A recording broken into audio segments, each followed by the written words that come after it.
224 సంవత్సరాల నిజాంసుల పాలనలో మన తెలంగాణ రాష్ట్రం నేర్చుకున్నటువంటి పదాలు దొర పటేలు అంటే అవి మన బానిస పదజ్వాలం. ఇవన్నీ బానిస పదాలు, బానిసత్వాన్ని తెలియజేయడం కోసం నిజాములు కనుగొన్నటువంటి పదాలు.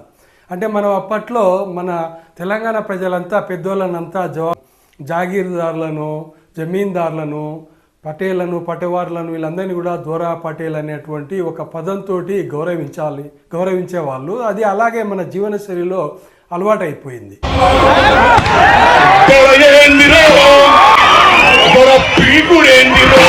చాలా మంది కవులు, రచయితలు వాటి మీద పోరాటం చేశారు. ఈ దొరేందిరో ఇవన్నీ ఎందురో అని. వాచందరని కాళ్ళు మొక్కుతని బానిసత్వంకు చర్మ గీతమై వెట్టి చాకిరి విముక్తి కోసం మట్టి మనసులు చేసిన యుద్ధం. కానీ అదే విషయం ఇప్పుడు నేషనల్ లెవెల్లో కూడా రాహుల్ గాంధీ ఒక యువ రక్తం, రాహుల్ గాంధీ కూడా అలాంటి అభిప్రాయాలనే వెలిబుచ్చుతున్నందుకు నాకు సంతోషంగా ఉంది. ఆయన అన్నది ఏంటి అంటే, ప్లీజ్ దయచేసి నన్ను సర్ అని పిలవద్దు అని చెప్పి ఆయన can you call me Rahul instead of sir? Okay.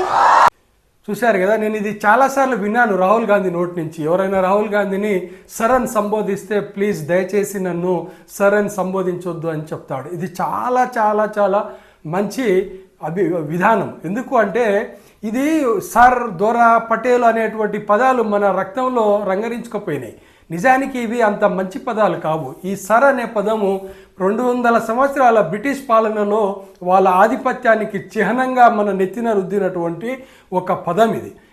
పాలకులు మన నెత్తిన ఎన్నో సంవత్సరాల నుంచి వాటిని రుద్దడం వల్ల వాటికి అలవాటు అయిపోయి మన బ్రెయిన్ వాష్ అయిపోయి మనము అలా పిలవాలనేటువంటి ఒక దానికి అలవాటు పడిపోయినాం. ప్రధానమంత్రికి అదే ఓటు హక్కు ఉంటుంది, ఒక చిన్న గరీబు వాడికి కూడా, బీదవాడికి కూడా అదే ఓటు హక్కు ఉంటుంది. ఇద్దరు కూడా సమానమే. ఈ విషయం మనం ఇంకా తెలుసుకోలేకపోతున్నాం. అదే నా బాధ.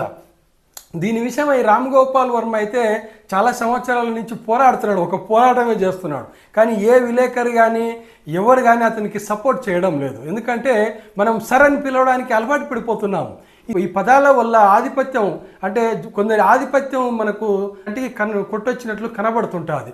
వీళ్ళు అధికులు, వీళ్ళు చిన్నవాళ్ళు అనేటువంటి ఒక లైన్ అయితే ఏర్పడుతుంది. ఇలాంటి లైన్ ఉండడం అనేది ప్రజాస్వామ్యానికి మంచిది కాదు. నేను చాలా దేశాలు చూశాను, చాలా దగ్గరలో ఎక్కడ కూడా మనలా ఇంతగా రెస్పెక్ట్ అనేది ఉండదు. పెద్దల మీద ఇంత రెస్పెక్ట్ ఉండాల్సిన అవసరం ఉండదు. ఎందుకంటే ప్రజాస్వామ్యంలో అందరూ సమానమే. ఇది ప్రజాపాలన, ప్రజలే పాలించుకుంటున్నాము. ఇంకా కూడా దొర, పటేలు, సార్ అని పిలుచుకోవడం అనేది కరెక్ట్ కాదనేది నా వాదనతో